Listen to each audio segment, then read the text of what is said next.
nesse último culto, em tese, do ano de 2018. Que ano foi esse, meus queridos? Um rally. Infelizmente, tomei conhecimento de muitas famílias que não tiveram um Natal daqueles 100%, porque ao longo do ano brigaram por negócio de política. Pessoal brigou por política, pessoal se rachou por causa de política, e agora que é hora do bem bom, aquela ceia de Natal, peru, chester, e também a nossa companheira no Natal, uva passa. O pessoal já está introduzindo aos poucos maçã também, está colocando de tudo. Mas nessa hora do bem bom, aquela farofinha, o pessoal não está alegre, rapaz. As famílias se dividiram por causa de rolo de política. Mas é curioso, hoje de manhã, para quem não esteve hoje de manhã, eu comecei o culto perguntando: você espera que 2019 seja um ano abençoado? Quais são suas expectativas? Metade da igreja estava assim, ó, claro, 2019 é o ano. Outras pessoas estavam assim naquela cara, né? Aí você pergunta, você espera que 2019 você tenha saúde? Não, isso claro. Você espera que 2019 sua família esteja bem? Não, isso claro. Mas é só essas as perguntas, não tem mais nada. Difícil é a nossa mente quando nós deixamos de ser os personagens principais da nossa própria vida, né? Você pergunta para alguém, 2019 vai arrebentar? O indivíduo não fala dele, ele fala do outro. Vai ser difícil, né? Porque afinal de contas agora você está vendo aí. Terminamos o culto da manhã falando acerca de ingratidão. Antigamente, pelo menos se ouvia muito entre os esportistas, aliás, até a Amanda Nunes, eu vi uma entrevista dela ontem, ela dizendo: eu faço UFC, eu treino, e uma das coisas que eu gosto é que isso me possibilitou dar uma melhor condição para a minha família. Gratidão. Tantos esportistas você vê que o primeiro projeto de vida, tão logo assinassem contrato, nem era comprar um Audi, nem era começar uma vida desregrada, não. Mas era dar uma melhor condição aos familiares. Nos nossos dias talvez não seja mais assim. Tem sido raras vezes que nós ouvimos crianças dizendo que o que vão fazer quando crescer? Uma profissão que possam dar uma melhor vida para os seus pais. Muito pelo contrário, que muitas vezes nós vemos são crianças que você bate o olho quando criança e diz, meu Deus, se continuar assim, vovô vai ter que sustentar até tiver 40 anos. Ingratidão é uma desgraça. Uma vida que não consegue ser grata, até por aquilo que parecia ser ruim, só faz mal ao coração. E nós vimos tudo isso hoje de manhã. Talvez você receba essa mensagem por zap, a mensagem da parte da manhã, mas nosso tema agora à noite é outro. Se ingratidão é uma coisa ruim, vocês acham que gratidão é uma coisa boa? Vocês acham que gratidão é uma coisa boa? Gratidão é uma coisa maravilhosa. Gratidão é algo fantástico. Nós acabamos de ler nas Escrituras um exemplo de gratidão. Um homem chamado José, que quando novo, meu Deus, como José era marrentinho. José, com seus 13, 14 anos, olhava seus irmãos mais velhos, o que ele dizia? Eu tive um sonho, rapaz, eu sonhei que existiam 12 espigas, mas 11 espigas se curvavam diante de uma espiga mais nova. E não é que nós somos 12 irmãos, eu sou o mais novo, o que vocês acham disso, hein? E irmão já barbudo, já pai de família, até que eles não aguentam aquela situação, e o que eles fazem? Por inveja, por ciúmes, resolvem pegar o irmão, era para matar, mas como bons judeus, o que eles fazem? Ainda dá para ganhar um dinheiro em cima disso, quer ver? Não vão se matar, quem vai se beneficiar são os corvos.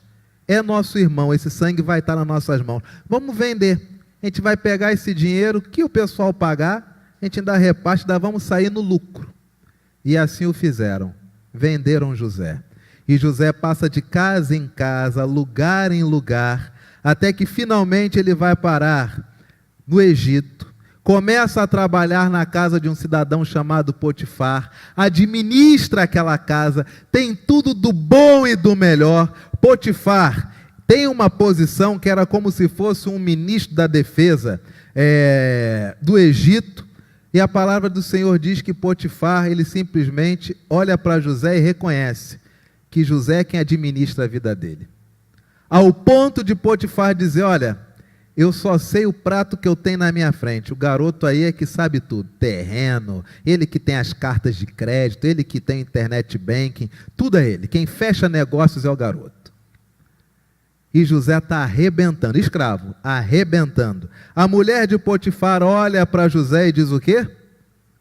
Esse meu marido já está meio velho, o garoto está dominando tudo, vou ganhar dos dois lados, ele sabe onde tem o dinheiro e é novinho. A mulher faz uma proposta a José e José diz, acaso cometeria eu tamanha maldade contra o meu Deus e contra o meu patrão? É a primeira vez que você ouve José, desde que ele foi vendido, dizer o nome de Deus. O cara ainda era crente, ainda mantinha seus valores dentro do coração. A mulher simula uma tentativa de estupro, José vai parar na cadeia. Cadeia naquela época não era igual hoje em Benfica, que as pessoas são encontradas com euros. Não tem quartinho rosa com colchão, não era assim. Cadeia, na época de José, sabe onde é que era? Era quase que debaixo da terra, eram cavernas encontradas debaixo da terra. E o indivíduo ficava lá naquele calor, se chovesse alagava tudo. Banheiro? Banheiro de quê? O que é banheiro? Que água? Como é que é? Refeição de manhã, de tarde, de noite? Banho de sol? Que isso, rapaz? Estamos falando de uma cadeia de 6.000 anos passados. E José vai parar naquele lugar inocente. A Bíblia diz que ele ficou lá 2 anos. E nesta cadeia, o que ele faz? Ele administra a cadeia toda. Foram 2 anos que não teve rebelião. 2 anos onde todo mundo cumpriu sua pena. 2 anos onde as pessoas percebiam. O carcereiro olhava para José e dizia, o cara é bom. Até que Faraó tem um sonho. E Faraó acorda todo ensopado de suor, uma crise de ansiedade, um transtorno. O que está acontecendo? Eu vou perder o reino, tive um sonho. Manda os seus mágicos interpretar o sonho, ninguém acerta. E um cara diz, eu puxei cano uma vez com um rapaz que interpretava sonho. Se ainda estiver vivo lá embaixo, Faraó diz o quê? Traz agora esse homem. Trazem José, tiram-lhe a barba, colocam-lhe uma roupa. Faraó diz o sonho, José ouve aquilo tudo. Faraó termina de dizer, então é isso. O que você diz? Qual é a resposta de José? Muito simples. O que o Senhor sonhou é, durante 3 anos e meio, nós vamos ter algumas dificuldades. Talvez dure até 7 anos. Mas será muita fartura. Depois de 3 anos e meio, e talvez se estendendo mais 7 anos, aí não seremos nós, o mundo inteiro entrará em colapso. E Faraó diz, quer dizer que a gente vai ter dificuldade, mas vai conseguir lucrar. Depois de um tempo, todo mundo vai quebrar. Isso. E o que você aconselha? Simples, nesses 3 anos e meio a 7 anos, nós vamos plantar mais e vamos guardar. Judeu, nós vamos plantar mais e vamos guardar. Quando estourar a crise, nós teremos para nós e vamos vender. O mundo vai conseguir comprar de nós, nós já teremos o nosso, ainda vamos ganhar um dinheiro. E Faraó faz a proposição clássica, quem tem a visão, tem a missão. Aceita ser o responsável por isso? José não tem dúvidas. Administrava a casa do papai, administrava a casa de Potifar, administrou um presídio, um reino, com tudo acontecendo com organograma, passa na minha mão que é comigo. E assim foi. Quando surge a fome vai bater lá onde está a família de José. E os irmãos voltam. Vão até o Egito. quase que 13 anos depois. E José, quando olha no meio daquelas pessoas que vêm de todos os cantos do mundo comprar farinha, trigo, etc., ele olha aquele grupo e reconhece. Ele apresenta seus irmãos, os irmãos não reconhecem. Saiu o garoto, agora é um homem. Todo bem afeiçoado, com toda a maquiagem dourada, com uma roupa egípcia, com anéis, com adornos, os irmãos não reconhecem. E José diz o seguinte: vocês, acho que vocês estão roubando, fica aqui num canto. E os homens, mas pelo amor de Deus, não fizemos nada, fica aqui no cantinho, já fica aqui. Aí almoça com os caras não reconhecem, conversa, pode ir embora. Quando vocês voltarem eu vou dar um desconto. Quando eles voltam, aí José diz: vem cá, um fica, pode ir. Eu quero que vocês voltem, mas antes diga ao pai de vocês que o mais novo ficou aqui retido no Egito. O pessoal hoje reclama de imigração. Na época de José era muito pior. Se a autoridade diz, fica aqui, acabou, acabou. Ninguém comprava barulho. Até que todos os irmãos vêm para resgatar aquele irmão que ficou. E José se encontra com eles. A Bíblia diz que durante alguns momentos José saía e gritava do lado de fora, de emoção, se recompunha e voltava. Você consegue imaginar? 13 anos depois, você na frente de quem te espancou, te deixou molinho para morrer, mas ainda lucrou com as tuas feridas. 13 anos depois você está esbelto, saudável, rico, bilhardário, e essas pessoas estão vendendo literalmente o almoço para ver se consegue a janta. O que você faria? A palavra do Senhor que nós acabamos de ler nos diz: então José, não se podendo conter diante de todos os que estavam com ele, bradou: fazei sair a todos da minha presença. E ninguém ficou com ele, quando José se deu a conhecer a seus irmãos. E levantou a voz em choro, de maneira que os egípcios o ouviam, e também a casa de Faraó. Consegue imaginar isso? As pessoas no Egito e Faraó dizendo: o que está rolando ali, cara? Está rolando algum troço. Mas não vai lá não, isso é deles mesmo aí. E disse a seus irmãos: eu sou José, vive ainda meu pai? E seus irmãos não lhe puderam responder, porque ficaram atemorizados perante ele. Imagina, você coberto de riquezas, sua pele quase toda pintada de dourado, dourado na sua barba, dourado nos seus cabelos, você muito mais espadaúdo um homem. E as pessoas que te venderam, iguais mendigos, carregando saco para ver se consegue comprar farinha. E elas atemorizadas, porque você, há 13 anos atrás, foi escorraçado por eles. Muitas pessoas imaginam esse cenário para fazer o quê? Justiça a seu próprio modo. Muitas pessoas diriam: tudo que eu queria, pastor, nos dias de hoje, se eu vivo uma situação dessa, eu fazia justiça ali mesmo.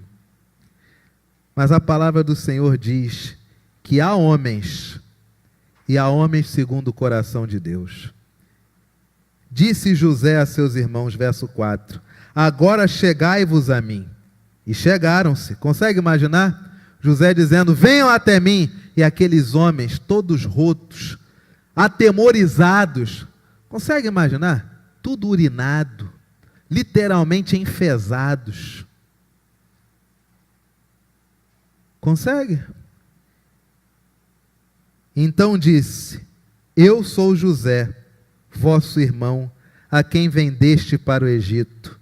E aí vem a diferença entre um homem comum e o homem que conhece a Deus. Agora, pois, não vos entristeçais, nem vos irriteis contra vocês mesmos. Consegue imaginar? Naquela hora as acusações: culpa sua, você que mandou matar, você que mandou vender, a culpa é sua. Não vos entristeçais, nem vos irriteis contra vós mesmos, por me haverdes vendido para aqui. porque para a conservação da vida, Deus me enviou adiante de vós. Essa é a diferença de um homem comum, de um ser humano que só frequenta uma igreja, que só pega uma liturgia, que só cumpre um rito dominical, que só é membro, que somente diz no censo que a sua religião é ser presbiteriano, e de alguém, e no caso José, que nem sabia o que era evangelho, nem sabia o que era graça, e nem sabia ainda o que era lei. Mas enquanto não há lei, a única coisa que há é graça saindo dos poros da terra e iluminando a vida desses homens.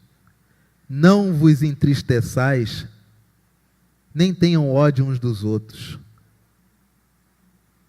por terem me vendido, porque Deus me mandou adiante de vocês para a conservação da vida. Sabe o que é isso? Um coração grato a Deus. Um coração que quando foi espancado, de Deus mal não falou, dos irmãos se conteve. Quando vendido como escravo, grato pelo pão de cada dia, trabalhou com afinco. Quando levado para a cadeia, percebendo que podia ser pior, poderia ter sido morto, poderia ter tido a lei do retorno, porque a acusação era de estupro. E o que poderiam ter feito com ele então? Estupro. Mas tendo-lhe sido preservada a vida, o que ele faz? Ele trabalha na prisão com afinco, porque sabe o Deus ao qual ele crê, e sabe a quem ele prestará contas. E quando é posto na alta, somente consegue viver bem na alta quem acostumou-se a viver bem na baixa. Dificuldade nossa hoje, do meu ponto de vista, nós brasileiros estamos batendo cabeça, porque depois do plano real, ficou tão bom viajar, ficou tão bom ter nossas coisas, e na eminência de uma mudança política, está todo mundo batendo cabeça falando de crise. Parece que esquecemos o que é viver bem na baixa. Parece que esquecemos quando nossas mães tomavam conta de 5, 6, 7 filhos, e apesar de muitas coisas faltarem, não faltava o sustento diário. Podia não ser todinho, mas tinha uma água com farinha para beber. E assim a mãe criou todos nós. Mas hoje você tem uma gama de pessoas, profetas do juízo final. Só vive bem na alta quem sabe, quem aprendeu a viver bem na baixa. Cuidado com isso. Cuidado com essas antecipações de crise, quando essas ainda não chegaram. Cuidado com o adoecimento da mente, que muitas vezes nada mais é do que uma sensação de que a mortalidade está chegando. A palavra do Senhor nos ensina que gratidão é uma coisa maravilhosa. Mas você sabia que existe gratidão ruim? Luciano, você sabia disso? Nos seus 800 anos de presbiteriano, existe gratidão ruim? Também nunca tinha ouvido falar disso, Luciano. Eu achava que alguém, por ser grato, só de ser grato já estava bom. Que afinal de contas, Deus se agrada da gratidão. Mas tem gratidão ruim. Vocês sabiam disso? Que existe gratidão ruim? Tem. Abra sua Bíblia, Lucas capítulo 18, a partir do verso de número 9. Lucas 18, verso de número 9. Todos encontraram? Lucas capítulo 18, verso de número 9. Aí é o próprio Senhor Jesus falando. Propôs também esta parábola a alguns que confiavam em quem? Por se considerarem o quê? E faziam o quê? 2 homens subiram ao templo com o propósito de orar. Um fariseu e o outro Se fosse nos nossos dias, 2 homens subiram ao templo com o propósito de orar. 2 homens vieram na igreja da Tijuca. Um era o quê? Pastor, presbítero, diácono, era presbiteriano, era religioso. E o outro? O outro era político. O outro era da Alerj. O outro, agora há pouco, saiu de Benfica. O outro está na lista de delações. O outro está para perder o foro privilegiado. 2 homens subiram na IPT para orar. Um pastor e o outro está na delação. O pastor, posto em pé, orava de si para si mesmo desta forma: ó Deus! E o que ele diz? O que ele diz? Olha como ele era grato. E por que essa gratidão é ruim? Graças te dou, porque não sou como os demais homens, roubadores, injustos, adúlteros, nem ainda como esse aqui que está na delação. Jejuo 2 vezes por semana, e eu dou o dízimo de tudo quanto ganha. Já o publicano, o cobrador de IPTU da época, o político, estando em pé, longe, não ousava nem ainda levantar os olhos ao céu, mas batia no peito, dizendo: ó Deus, sê propício a mim, pecador. Digo-vos que este desceu justificado para a sua casa, e não aquele, porque todo que se exalta será humilhado, mas o que se humilha será o quê? Tem uma gratidão ruim. Qual que é a gratidão ruim? Gratidão ruim é quando eu sou grato porque eu não sou igual ao meu próximo. Gratidão ruim é aquela que eu agradeço porque o outro é um miserável e como eu sou bom. Gratidão ruim é aquela que o outro não vale nada. E você? Você vem de uma família de berço. Você é uma pessoa historicamente irretocável. Tudo bem, teu passado te condena, mas ninguém conhece. Você é da era pré-Facebook. Quem pode caguetar o que tu fez? Ninguém. Ora, existe uma gratidão ruim. A gratidão ruim é aquela gratidão onde nós agradecemos porque somos diferentes do outro. É a gratidão que diz que esta é uma subpessoa, eu sou muito melhor. É a gratidão que acha de só de ter intimidade com as Escrituras e com um local sagrado, já é suficiente. Deus se tornou sócio e parceiro na vida. E o indivíduo ainda diz: graças te dou. Essa é uma gratidão ruim. Mas tem a gratidão boa. Quer saber a gratidão boa? Vamos lá. Abra sua Bíblia. Salmo 92, verso de número 1. Eu tenho que acabar esse culto 7 horas da noite. Só depende da sua velocidade com a Bíblia na mão. Salmo 92, versículo de número 1. Galope bíblico. Quem achou, levanta a mão. Pode ler.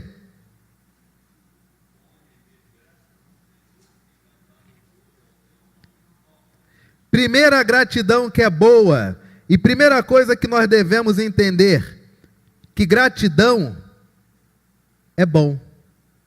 E que existe uma coisa que é boa, é ser grato a quem? A Deus. Entenda, gratidão não tem tanto a ver com o próximo. Gratidão tem a ver com Deus. Mas por que Deus me deu uma mãe tão ruim? É porque com a combinação do espermatozoide do seu pai, se não fosse ela, não sairia você. Respondido. Mas por que eu sofri tanto na minha vida? É porque a vida também tem sofrimentos. Se a vida não tivesse sofrimentos, você não teria sofrido tanto. Respondido. Por que Deus permitiu tudo isto? Deus permite coisas que nos tornem pessoas melhores. E Deus omite coisas que nos tornariam pessoas piores. Respondido? Sabe o que é bom? Bom não é render graças pela mãe que se teve, pelo pai que se teve. Isso é importante. mas bom é saber que tudo isto somente foi possível por Deus. Então, bom é render graças ao Senhor. Segundo motivo pela qual gratidão é bom. Abra sua Bíblia, 1 Timóteo capítulo 4, verso de número 4. 1 Timóteo capítulo 4, verso de número 4. 1 Tessalonicenses capítulo 5, 18. Quem achou 1 Timóteo 4, 4 pode ler. Pois tudo que Deus criou é bom, e recebido com ações de graça, nada é recusado. 1 Tessalonicenses 5, 18. Quem achou pode ler.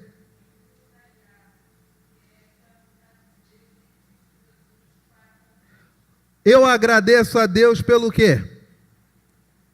Eu agradeço por tudo. Sabe por quê? Porque se eu não encarar as coisas com gratidão, a minha vida não vai ser boa, não. Se por tudo não houver em mim um sentimento, uma convicção real de gratidão a Deus, eu passo a ser o Senhor da minha própria vida e digo, isto aqui para mim foi bom, isto aqui eu já não sei para que serve, isto aqui eu não vou agradecer, isso aqui é para eu ter raiva, isso aqui é para eu ter ódio, isso aqui é para eu correr atrás, isso aqui é para vingança. Não. Quando eu englobo tudo e agradeço a Deus por tudo, no meu coração não há mais espaço para amargura. Terceiro, Filipenses capítulo 4, verso de número 6. Filipenses 4, 6, já achei, quem já achou? Filipenses capítulo 4, verso de número 6. Quem achou pode ler.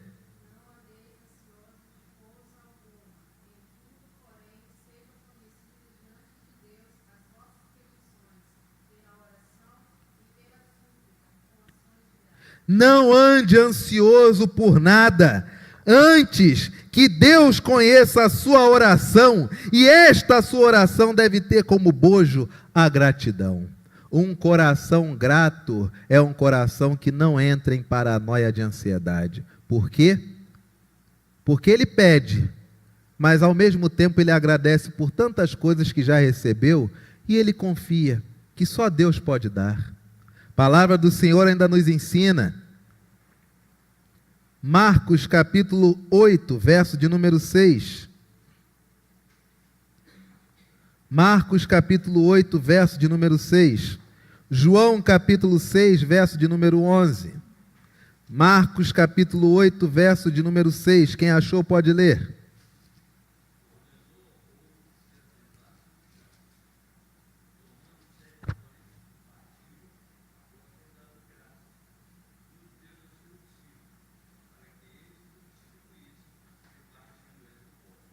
João capítulo 6, verso de número 11. Quem achou pode ler. Então Jesus tomou os pães e, tendo dado graças, distribuiu-os entre eles, e também igualmente os peixes, quanto queriam. Motivos de gratidão a Deus é quando nós temos a oportunidade de fazer, sabe o quê? Caridade. Dificuldade nossa como brasileiros, caridade deixou de ser uma atitude do próximo, passou a ser uma coisa institucional. Quem tem que fazer é a igreja, quem tem que fazer é a iniciativa privada, quem tem que fazer é o Estado. Em outras palavras, não é mais um homem que está passando fome na minha frente, não. É uma expressão da sociedade. De tal modo que se eu fizer, eu estou, na verdade, tomando o lugar do poder público, do poder privado e das instituições de caridade. Eu não posso fazer. Percebe por que o nosso país está tão ruim? O homem não é mais um homem passando fome. Ele se torna um estado de política. Aí vem o evangelho e diz, sabe o quê? Todas as vezes que você fizer caridade, seja grato. Todas as vezes que você puder ter a oportunidade de dar um prato de comida a alguém, seja grato. Dificuldade nossa, nós não somos gratos nem pelo nosso prato. Imagina ser grato porque todo dia você pode dar uma quentinha para alguém? A palavra do Senhor ainda nos ensina outros motivos pelas quais nós devemos ser gratos. Abra sua Bíblia, João capítulo 11, 41. Salmo 118, 21. João capítulo 11, 41. Ou Salmo 118, 21. Quem achou João 11, 41 pode ler.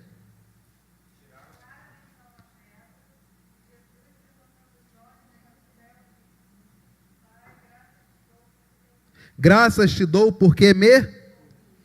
Salmo 118, versículo 21.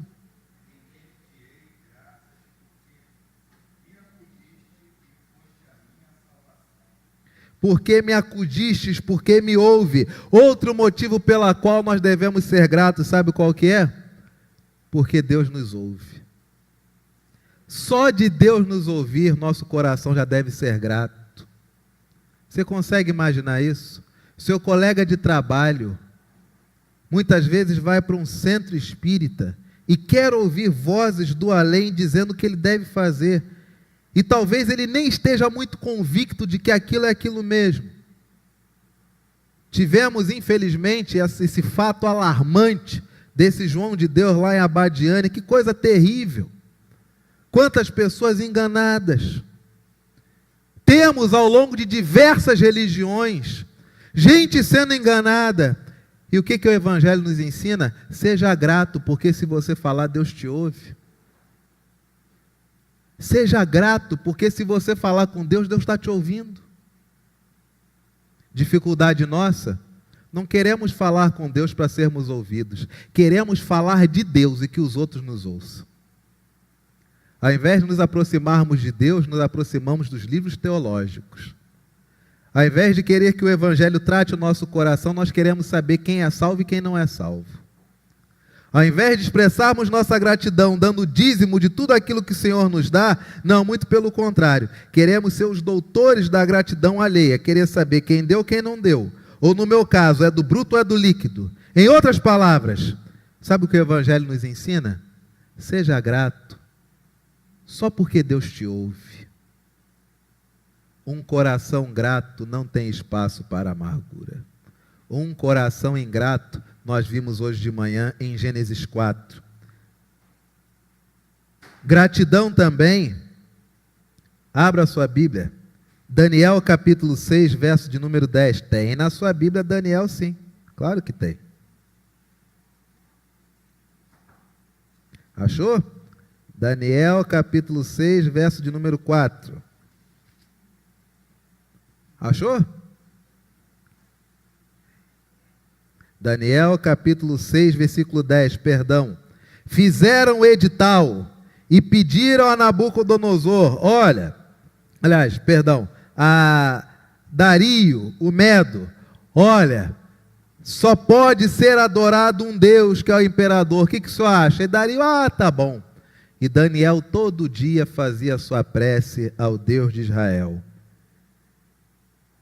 Publicaram o edital dizendo que não poderia ser feita outra oração senão ao imperador.